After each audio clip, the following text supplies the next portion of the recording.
ទោះបីជាផ្សារប៉ោយសម្រងតូចញៀបក៏ពិតមែនប៉ុន្តែខ្លំណាបងប្អូនដោយសារតែម៉ោង8មិនទាន់ទេគឺថាអ្នកលក់គាត់លក់អស់ហើយដោយសារតែរបស់នៅនឹងគឺថាឆ្ងាញ់មែនតើអញ្ចឹងមួយអ្នកភូមិអ្នកស្រុកនៅនឹងគឺពួកគាត់ព្រឹកឡើងមកដល់ផ្ដុំគ្នាហ្មងហើយសូម្បីតែបងស្រីអ្នកលក់នំពុំនេះវិញនិយាយពីថាចិត្តល្អមែនតើបងប្អូនដោយសារតែគាត់ហុចនំពុំឲ្យខ្ញុំភ្លក់ហ្វ្រីហ្មងនិយាយទៅនំពុំរបស់គាត់ឆ្ងាញ់បងប្អូនហើយសូម្បីតែនំបញ្ចុកអូយនិយាយទៅនៅនឹងអីក៏ឆ្ងាញ់ដែរបងប្អូនអញ្ចឹងហើយបើខ្ញុំលេងឆ្ងល់ថាហេតុអីបានម៉ោង8មិនទាន់អស់ហ៎អស់ហ៎បងចាអស់បាត់ហើយអូលឿន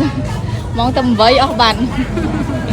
ចឹងមកថាអីក៏ដោយឲ្យតែយើងធ្វើឲ្យមានរសជាតិឆ្ងាញ់បងប្អូនទោះបីជាផ្សារទូចមែនក៏មានម៉ួយមានភ្ញៀវមកជាប្រចាំដែរហើយដោយផ្សារប៉ោយសម្រងនៅក្នុងខេត្តបាត់ដំបងមកកន្លែងនេះអញ្ចឹងនិយាយពីថាទូចមែនទែនបងប្អូនមើលពីក្រៅមកស្ទើរតែមើលថាដឹងផ្សារទេគឺដោយសារតែគាត់លក់នៅមុខខ្លងទ្វារវត្តដល់ពេលបានចោះមកមើលទៅមានណាសម្បូរបែបសពគ្រប់តាំងពីម្ហូបអាហារផ្សេងហើយសំខាន់គឺលក់នៅជាប់ផ្លូវជាតិនឹងហ្មងធ្វើឲ្យយើងងាយស្រួលងាកមើលណាហើយដោយសារតែខ្ញុំចោះចូលផ្សារនឹងគឺម៉ោង8បងប្អូន8ជើងតិចតួចឯនឹងស្រាប់តែគាត់លក់ចង់អស់លេងហើយនិយាយពីថានំបញ្ចុកអីនៅនឹងគឺរសជាតិឈ្ងុយឆ្ងាញ់ណាបងប្អូនបើសិនជាបានជិះកាត់ផ្សារប៉ោយសម្រងខ្ញុំសូមឲ្យបងប្អូនចោះសាកភ្លក់សាកមើលអូយឆ្ងាញ់ប្លែកហ្មងព្រោះដោយសារតែសំបីតសៃនំបញ្ចុករបស់គេទឹកសឡប្រហើរអីហ្នឹងបងប្អូនគឺថាធ្វើបានឆ្ងាញ់មែនទែននិយាយទៅសរសើរចេញពីចិត្តហ្មងប៉ុន្តែសម្រាប់បាញ់ឆាវវិញគឺខ្ញុំអត់ដឹងទេដោយសារតែថ្ងៃនេះខ្ញុំហូបតែនំបញ្ចុកណាបងប្អូនសំខាន់អ្នកលក់ក៏ប្រាប់ខ្ញុំថាបើសិនជាឯងមកប៉ះម៉ោង7ឬក៏ម៉ោង6កន្លះអញ្ចឹងមានមនុស្សរៀងច្រើនគ្រាន់ដោយសារតែភ្ញៀវនៅក៏មួយដែលទិញនៅហ្នឹងគឺគាត់ទៅពីព្រឹកព្រលឹមរបៀបហ្នឹងឯងហើយខ្ញុំអត់ទាន់ទេបងប្អូនអើយទៅដល់ម៉ោង8គេថាស្ងាត់អស់លីងទៅមកថាពីមកកន្លែងទៅមកកន្លែងហ្នឹងមិនថាផ្សារហ្នឹងធំក៏ដោយផ្សារហ្នឹងទូចក៏ដោយឲ្យតែមានរបស់ឆ្ងាញ់របៀបនេះបងប្អូនអើយនិយាយពីថាតសៃនំបញ្ចុកដាក់ចូលមាត់ទៅឡើងតុនហ្មងអញ្ចឹងហើយធ្វើឲ្យខ្ញុំមានអារម្មណ៍ថាបើសិនជាបានជិះកាត់ផ្សារប៉ោយសម្រងលើក្រោយទៀតខ្ញុំដឹងតែចូលទៀតហើយ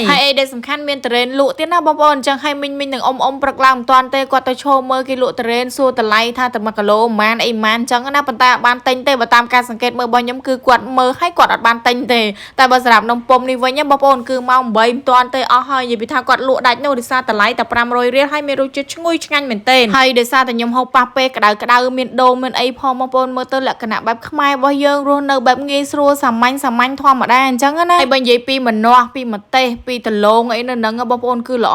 ប៉ុន្តែអត់ដឹងអ្នកលក់បាត់ទៅណាទេរអ្នកលក់អត់ឃើញទេអញ្ចឹងហើយបានត្រឹមតែថតបង្ហាញបងប្អូនទាំងអស់គ្នាអញ្ចឹងណាសូម្បីតែលពៅអីហ្នឹងក៏មានដែរមើលទៅខ្ញុំគិតថាជារបស់ខ្មែរយើងដែលគាត់ដាំឡើងនៅក្នុងខេត្តបាត់ដំបងហ្នឹងអញ្ចឹងមកថាយើងឃើញផ្សាររបៀបនេះយើងកុំតន់អានមើលងាយណាបងប្អូនឃើញការរៀបចំទូចរបៀបហ្នឹងគឺផ្សាររបៀបហ្នឹងហើយសម្បូររបស់លក់ឆ្ងាញ់ខ្លាំងណាស់និយាយពីថាខ្ញុំចូលចិត្តហ្មងឃើញផ្សារអញ្ចឹងចូលទៅហូបទៅអីក៏ឆ្ងាញ់ដែរហើយបើកន្លែងបងស្រីនេះវិញគាត់លក់ដូចជាកាទៀវលក់ដូចជាបាញ់សុងអីចឹងណាបងប្អូននិយាយពីថាដាច់បងប្អូនឃើញដាក់ពេញមួយថាសម៉ោង8គឺគាត់លក់ចង់អស់ហាសល់តែពាក់កណ្ដាលថាសឬមួយក៏សល់តែបន្តិចបន្តួចអីតែប៉ុណ្្នឹងឯងបងប្អូនហើយមើលទឹកមុខភ្ញៀវដែលទៅហូបនៅនឹងទៅគឺថាអូយនិយាយពីថាឆ្ងាញ់ណាស់ហើយទូចក៏ប៉ិតមែនប៉ុន្តែមានលក់ស្បែកជើងទៅជុះក៏អាវទៅជុះទេណាបងប្អូន